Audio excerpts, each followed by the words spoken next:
تیسری چیز جو انہوں نے اس کے اندر کہا ہے کہ یہ فیڈرل گورنمنٹ کا پریروگیٹو ہے کہ وہ جیل ان ٹرائل کر سکتی ہے یا ٹرائل ان کیمرہ کر سکتی ہے، لیکن اس کو سرٹن رولز فالو کرنے چاہیے، اور وہ رولز جو ہیں جو ہمارے ہائی کورٹ کے آرڈر اینڈ رولز میں بھی ہیں اور ہماری CRPC کے اندر سیکشن 352 ہے وہ موجود ہے۔ اور چوتھی چیز جو اس کے اندر آئی ہے وہ یہ تھا کہ فیڈرل گورنمنٹ نے جو ہے وہ 12 نومبر کو ایک تھرو سرکولیشن ایک سمری پاس کی تھی، اور اس کے بعد 15 نومبر کو ایک نوٹیفیکیشن آیا تھا۔ تو پروسیجرل لیپس جو تھا جو فیڈرل گورنمنٹ کی طرف آیا تھا، اگر ان کے جو نوٹیفیکیشن 29/8 والا تھا یا اس کے بعد 10 والا تھا، 10/9 والا، 29 اگست اور 8 نومبر کی بات کر رہے ہیں، 8 سپٹمبر والے، اگر وہ نوٹیفیکیشن جو تھے with the prior approval of the government کر لیے جاتے تو شاید آج جو ٹیکنیکل لیپس یا پروسیجرل لیپس جو تھا وہ منسٹری کی طرف سے آیا تھا وہ نہیں ہونا تھا۔ اب اس کے بعد 3 آپشنز جو ہیں وہ فیڈرل گورنمنٹ کے پاس اویلیبل ہیں، اور یہ اس لیے آیا کہ جو ہماری فیڈرل گورنمنٹ ہے وہ مصطفیٰ امپیکٹس کے اندر سپریم کورٹ کی ایک ججمنٹ آئی تھی، اس کے اندر انہوں نے کہا ہے کہ جہاں پہ لفظ فیڈرل گورنمنٹ کا آئے گا وہاں کے اوپر کوئی انڈیویجول منسٹری یا منسٹر کام نہیں کر سکتا، اس کے لیے آپ کو ریکوائرڈ چاہیے، آپ کے پرائم منسٹر چاہیے اور آپ کی کیبنٹ کا ڈیسیژن چاہیے۔ اب کیبنٹ نے تھرو سرکولیشن 12 نومبر کو کی اور 15 کو نوٹیفیکیشن انہوں نے کیا، تو اس کے اندر یہ آیا کہ اس کو ریٹراسپیکٹیو افیکٹ نہیں دیا جا سکتا بلکہ اس کا پراسپیکٹیو افیکٹ ہے۔ تو جب ریٹراسپیکٹیو افیکٹ نہیں دیا جا سکتا تو وہ جو پیریڈ تھا جو اگست سے لے کے آگے گیا ہوا تھا، اس کے اندر جو چارج فریم ہوا ہے یا اس کے بعد کوئی ایک وٹنسز اگر ہوئے بھی ہیں تو انہوں نے کہا ہے کہ اس پروسیس کو آپ دوبارہ کریں۔ اب فیڈرل گورنمنٹ کے پاس 3 آپشن ہیں۔ نمبر 1 آپشن یہ ہے کہ اس کو سپریم کورٹ آف پاکستان کے اندر چیلنج کر سکتی ہے کہ یہ ایک پروسیجرل چیز تھی، فیڈرل گورنمنٹ نے اسے کر دیا۔ دوسرا آپشن اس کے اندر یہ ہے کہ جو انہوں نے اس چیز کو آبزرو کیا ہوا ہے وہ اس پروسیجر کو جو 352 کا ہے اور فیڈرل گورنمنٹ کی دوبارہ ایک سمری کرے کہ یہ وہ کنسرن جینون ہے جو جج نے ریز کی ہیں، اور اس سارے پروسیس کے لیے اس طرح کے ٹرائلز کریے 3 جو سٹیک ہولڈرز ہوتے ہیں، ایک جج ہے، ایک وٹنسز ہیں اور تیسرا جو ہے وہ ایکیوزڈ ہے، اور تینوں کی جو سیکیورٹی ہے وہ بڑا امپورٹنٹ ہوتی ہے، اور یہ ڈیسائیڈ کرنا ہوتا ہے گورنمنٹ نے کہ ہم نے اس کو کس طرح مینج کرنا ہے۔ اب وہ بھی فیڈرل گورنمنٹ کے پاس آ گیا، اگر فیڈرل گورنمنٹ اس پروسیس کو جس کی آبزرویشن آئی ہے اگر فالو کر لیتی ہے تو دوبارہ جیل ان ٹرائل ہو سکتا ہے، اور جیل ان ٹرائل جیل ان کیمرہ کا ریپلیسمنٹ نہیں ہے، یا یعنی کہ اس کا متبادل نہیں ہے۔ ان کیمرہ کا مطلب یہ ہوتا ہے کہ آپ کسی کو ایکسس نہیں دیتے، اور جیل کا مطلب یہ ہے کہ آپ کی ایکسس آپ کی فیملی ممبرز کے پاس بھی ہے، آپ کے لائرز کے بھی ہے جن کو آپ بلانا چاہیں، اس کے بعد پروسیکیوشن بھی اپنے بندے لا سکتی ہے، لیکن صرف ہوتا یہ ہے کہ چونکہ ایک ریسٹرکٹڈ سا ایریا ہوتا ہے اور ایکیوزڈ کی جو موومنٹ ہے اس کو سیکیور کرنے کے لیے آپ جیل سے باہر نہیں لے کے آتے کہ لا اینڈ آرڈر کی سچویشن آ جائے یا ایسا سیکیورٹی تھریٹس نہ آ جائیں، تو اس کو کنٹرول کرنے کے لیے جیل کے اندر کیا جاتا ہے، اور پاکستان کی عدالتیں اس کو ویلڈ کرتی رہی ہیں۔ تیسرا اس کے اندر آپشن یہ ہے کہ جیل کی بجائے جہاں پہ جوڈیشل کمپلیکس کے اندر جو پریزائڈنگ جج کی سیٹ ہے وہاں کے اوپر اس کو کر لیا جائے، تو میرٹس کے اوپر جو ہے وہ کیس انٹیکٹ ہے، چلان جمع ہے، جج کی کاگنیزنس موجود ہے، لیکن وہ جو قطع کلام بازت کارروائی ہوئی ہے وہ سب کل اب وہ کارروائی جو ہے وہ جو فرد جرم عائد ہوا، جرم ہے وہ فرد جرم جو ہے اصل وہ پروسیس تھا کہ جب آپ فرد جرم کے بعد ایویڈنس آئے، پھر اس کی کراس ایگزامینیشن آئے، پھر آگے تو پھر وہ ایک لمبا پروسیس ہے۔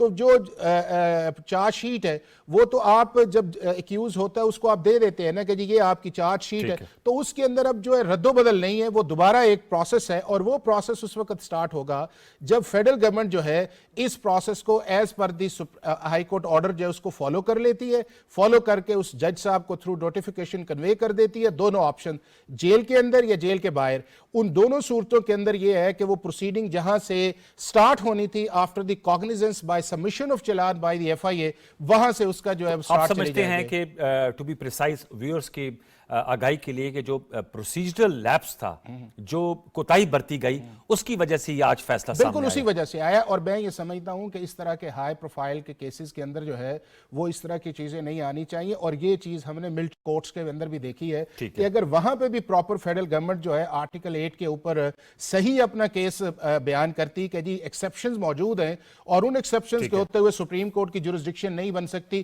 تو شاید آج وہ بھی ججمنٹ اس طرح نہیں آنی تھی جس طرح آج یہ ججمنٹ آئی ہے۔ بٹ یہ ایک ٹیکنیکل چیز ہے، پروسیجرل ہے، اس کو وہیں سے کاگنیزنس سٹارٹ ہو جائے گا۔ فیڈرل گورنمنٹ کو اب ڈیو ڈیلیجنس جو ہے